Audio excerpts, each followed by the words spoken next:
11 and 13, I believe, who created a body butter and a scrub, and they made it out of brown sugar, and they created their own formula, and they were bottling it themselves and making it out of stuff in their kitchen. They had some good branding and a great table, and they were impressive. They had the testing and everything to try out all their products right there at their table. And then we had lots of other entrepreneurs as well. We had a lemonade stand, some of your more traditional businesses like that, and cookies, all the way up to, really scientific stuff where folks were creating their own sunscreen. So, and honestly, I have to give this one a shout out. I think it was called NB Teen. It's a teen podcast. Y'all would dig this. A teen podcast where they talk about your day-to-day culture stuff, but from the teenage perspective, and they interview teenagers, and they were selling advertising packages at this booth. I mean, I was so impressed with their knowledge of the media space, their knowledge of advertising. Podcasts are obviously kind of permeating our culture, and it was so cool how these young teens were kind of picking up on what was important or what was interesting, even to businesses that might be interested in sponsoring. So, programs like that where you can just expose students of all ages to different things. And I was there as a guest judge, and some of the students asked me about my business and how I got started. And I think when you have that kind of shared experience, there's a lot of growth and a lot of learning there. I've also been a part of the Thurgood Marshall College Fund.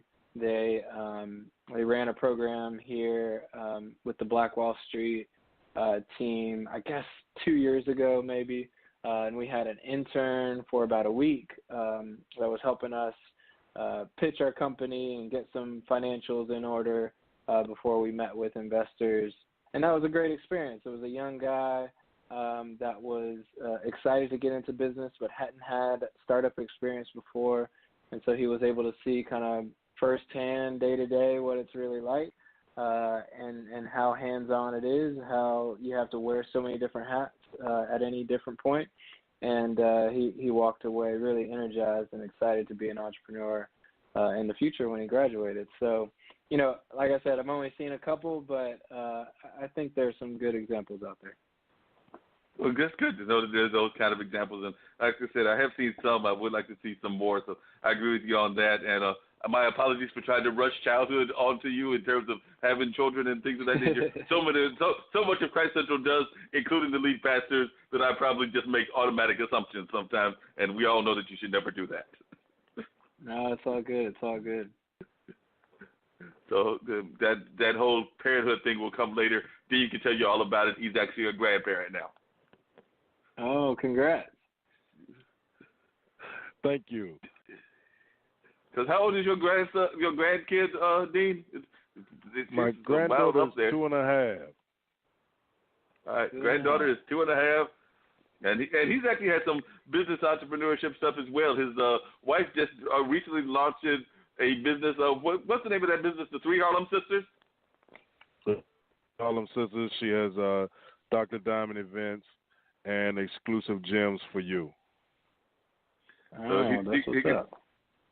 And you've done some events in New York City. They actually just launched in New York City because I was looking at some of your bio. It saw that back in 2009 you were part of an event that was organizing some sort of career event for, looks like 160 college students in New York City. So I didn't even know that about you, Benard, but it seems like you were doing that back then. And Dean's, it was actually 3 girlfriends, from what I understand, that grew up together, and they have now created this business, the Three Harlem Sisters, that involves both,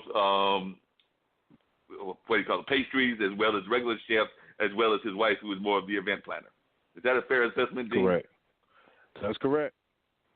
So I'm curious.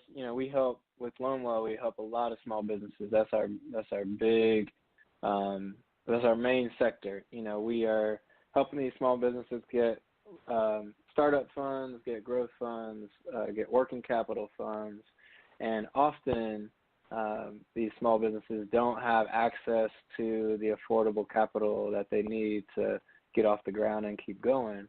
And the banks are either denying them outright or giving them extremely high interest rates, or they're turning to some of these online lenders that can underwrite them really quickly, but at incredible interest rates, 30% or so, I think is kind of the average at Cabbage, which is a big small business lender.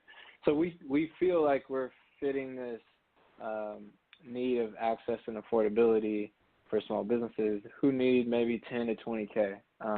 But what's been maybe your wife's experience with funding? Has she needed funding? Has she gotten it from a lot of different sources? Has she done the traditional banking route or more of a non-traditional banking route? That question I cannot answer because I am not. The thing with, they just tell me when the events are going to happen and I promote them out. So the inner workings of it I'm not privy to. I hear you. But you actually do bring up a good point, Benard, which is that a lot of times, so many of our people are going through the traditional banks, or even if they're going through the self-help and the credit unions. And I think that you're right. A lot of times those interest rates are what stop people from getting into business. I know a lot of people that would love to be entrepreneurs, and that's, if there is something that is stopping them, that is usually what is stopping them. And there's a couple of things that might be it, but one of that is the financial end of it. The other thing is that I don't know that every entrepreneur has the greatest business plan in the world, because I know a lot of people that have great ideas, but then when you ask them for a business plan, they give you like a little scratched out sheet of paper that basically like, their dream list, but it's not really a true business plan fleshed out the way that it should be. Right. Yeah, I agree 100%. I mean, I think you gotta have a good team, you gotta have a good market, you gotta have a good idea, you gotta have time and resources for sure, and the finance piece is a big part of that. For us, it's our mission because we feel like there's so many small businesses that either die or they're just resource strained for too long to really ever, be prosperous and to thrive. And so our big thing is, can we create wealth generation opportunities in communities that have been divested from? Can we get the food truck in Walltown or the food truck in Hayti the money that they need if they have the sales, if they've kind of proven it out, but maybe they don't have 12 months of revenue for the bank to be able to underwrite them, more like 24 months of revenue for a bank. Can we get them to a place where their community, their patrons, their friends, their family, can support them in chunks as small as $100, as large as they need to be, but kind of this collective approach to financing that can help these small businesses really grow in a way that wealth generation is spun off into that community. Because the big thing is, with a bank, you're often getting sources of capital from really God knows where. It could be a lot of different places. And when they do these really high interest loans, they're extracting that interest out of those businesses and out of our community, right? So, I mean, if we are creating a mechanism to keep the interest amongst your neighbors, amongst your supporters, amongst the people in your community, we're keeping the proceeds of the financing that's spurring on economic development in the very community that it's helping to support. And so I'm not a big all boats rise person. I don't think that's an economic plan that has ever been proven true. But I do think there's a notion of that, the heart of that statement can be true if you can do it in a way that's sustainable and do it in a way that you create a win-win, and that's what we try to do at LoanWell. Yeah, one of the things is I'm hearing what LoanWell is about, and I mean, like I said, I've read about it, and we've talked about it just briefly and everything. It seems to me that y'all are actually going back very old school, because when I think about the businesses that survive out of, like, say, the Great Depression, or even periods of other hardship times and everything.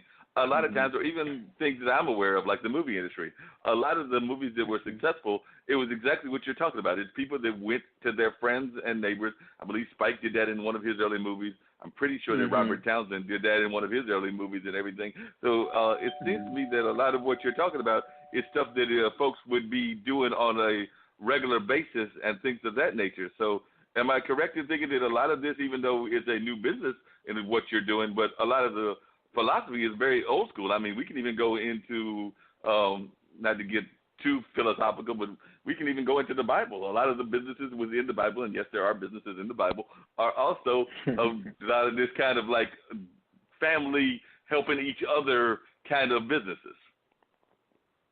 Definitely, man. Definitely. I mean, we like to say we're just trying to put a new, more efficient process on something that's existed for a very long time. You know, it goes back to your early credit unions, right? It goes back to this notion of savings associations and SUSU and lending circles. You know, if you can create a mechanism that people can trust, then we can facilitate more and more of this type of lending in a way that's sustainable. That's the key difference.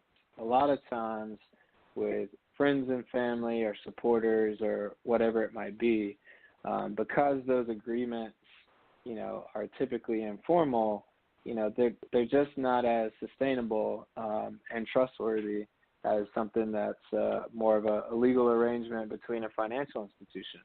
And so if we can create the mechanism to create trust, and that's really our big building block at LoanWell, is we exchange trust between people. If we can create that, then I think we can have success in just about any community. Yeah, definitely. I would agree with you on that.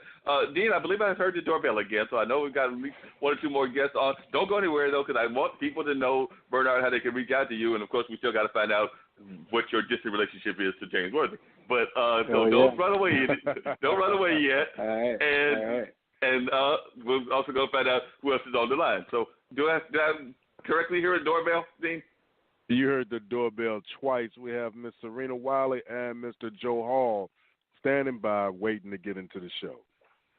All right, so we'll get Ms. Wiley in 1 second. Are you enjoying the smoothest conversation in podcasting? Straight Talk with Dean and Mark.